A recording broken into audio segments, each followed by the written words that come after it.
world has just witnessed a seismic shift in the Middle East, and the question on everyone's mind is, who came out on top?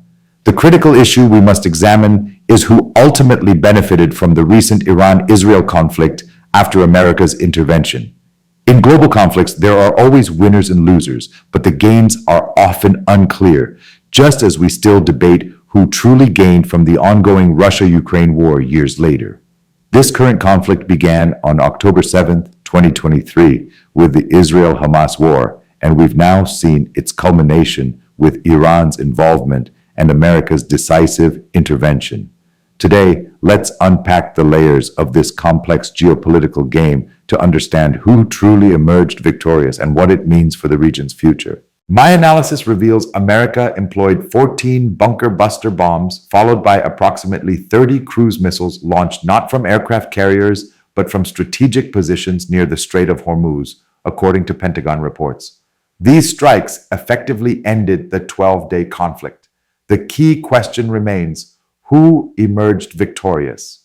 Iran's leadership claimed victory in a video message, boasting they had taught America and Israel a lesson.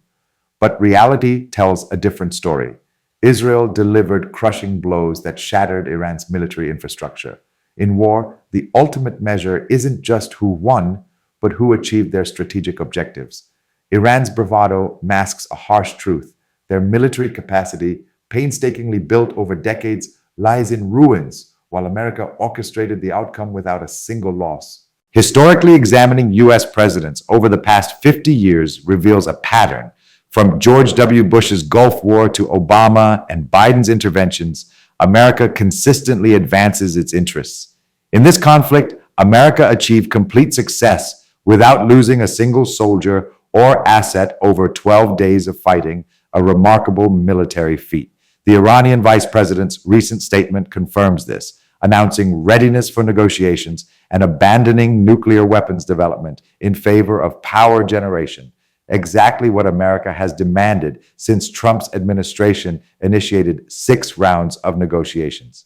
This shift isn't a coincidence. It's the result of calculated pressure that forced Iran's hand, aligning their actions with American objectives. The geopolitical chess game becomes clearer when we examine the Gulf War's aftermath. America established approximately 22 bases across Middle Eastern Sunni countries, including Qatar, essentially becoming the security guarantor for these nations. This created a dynamic where Sunni nations became dependent on American protection, while Iran funded Shia militant groups like Hezbollah, Hamas, and Houthis. America systematically countered these Shia militant groups not directly, but through Israel's proxy actions. The recent conflict saw Israel decisively strike Iran, effectively neutralizing its Shia militant network. This wasn't just a military victory for Israel, it was a strategic win for America, dismantling Iran's regional influence while reinforcing U.S. dominance. The economic dimensions reveal deeper truths. Middle Eastern countries spend billions annually on American weapons, $250 million for basic systems, up to $800 million for advanced ones. Without constant regional instability, these purchases become unnecessary. America's arms manufacturers, predominantly supporting democratic administrations, rely on perpetual conflict to drive demand. The Ukraine crisis perfectly illustrates this. Constant pleas for more weapons create an endless market for American defense contractors. In the Middle East, the Iran-Israel conflict serves the same purpose, ensuring that Arab nations continue to stockpile American weaponry to counter the perceived Iranian threat, even as that threat diminishes. Iran's current predicament shows America's strategic mastery. After eliminating IRGC leader Soleimani in 2020, America controlled the escalation ladder. When Iran launched retaliatory missiles at Iraqi bases housing U.S. troops, the theatrically staged attack resulted in no casualties, likely a prearranged demonstration allowing both sides to save face while preventing full-scale war. This careful calibration demonstrates America's sophisticated conflict management.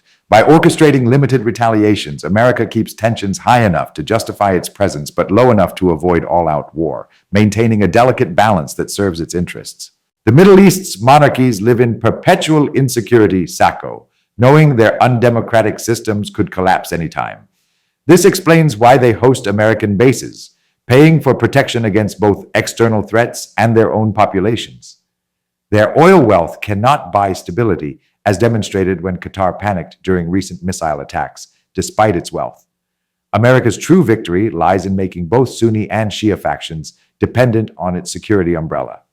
Sunni monarchies rely on U.S. bases for survival, while Iran, battered by sanctions and military setbacks, is forced into negotiations that align with American goals. The nuclear dimension reveals another layer. Reports indicate Iran's nuclear program remains intact despite attacks. This serves American interests by maintaining regional tensions that justify continued arms sales to Arab nations.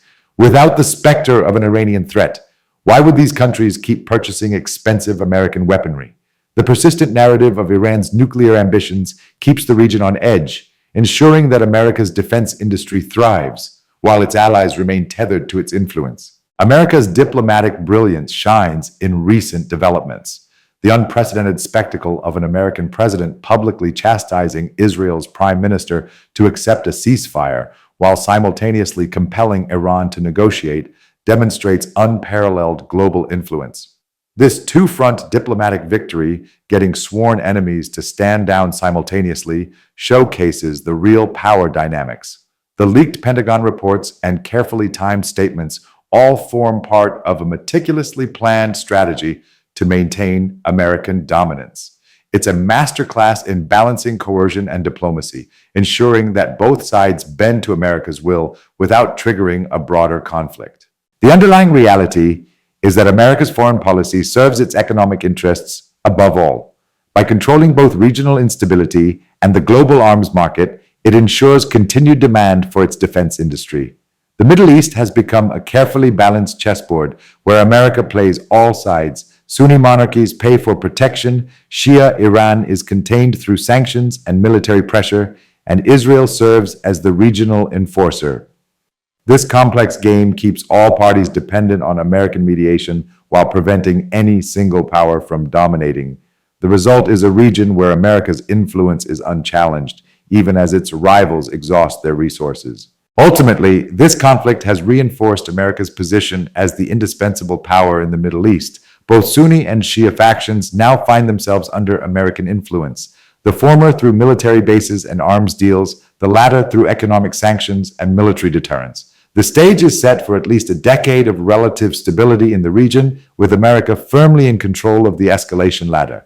This isn't conspiracy, but calculated statecraft, a masterclass in global power projection that keeps allies dependent and adversaries contained. The recent conflict hasn't just changed regional dynamics, it has reaffirmed America's unrivaled ability to shape outcomes across the Middle East according to its strategic interests. To fully grasp the scope of America's victory, let's consider the broader implications.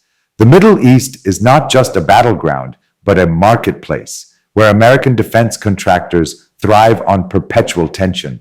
Each conflict, whether in Ukraine or the Middle East, fuels a cycle of arms purchases that bolster the U.S. economy. For example, Saudi Arabia alone has spent over $100 billion on U.S. weapons since 2010, a trend that shows no sign of slowing.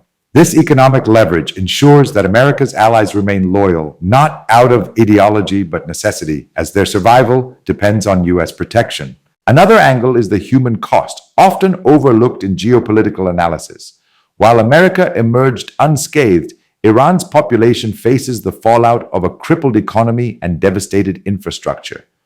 Ordinary Iranians, already strained by sanctions, now endure shortages and uncertainty, which could spark internal unrest. This instability serves America's interests by keeping Iran focused inward, unable to project power regionally. Meanwhile, Israel's swift recovery, backed by U.S. support, reinforces its role as America's enforcer, ensuring that any future threats are met with overwhelming force. As we reflect on this conflict, the lesson is clear. America plays a long game, orchestrating outcomes that secure its dominance while others bear the costs. The Middle East remains a chessboard where every move serves U.S. interests, from arms sales to diplomatic leverage. In my next video, we'll explore how this new balance of power might shape the region's future. For now, let's recognize the stark reality. America's strategic brilliance has once again reshaped the Middle East, leaving no doubt about who holds the reins of global power.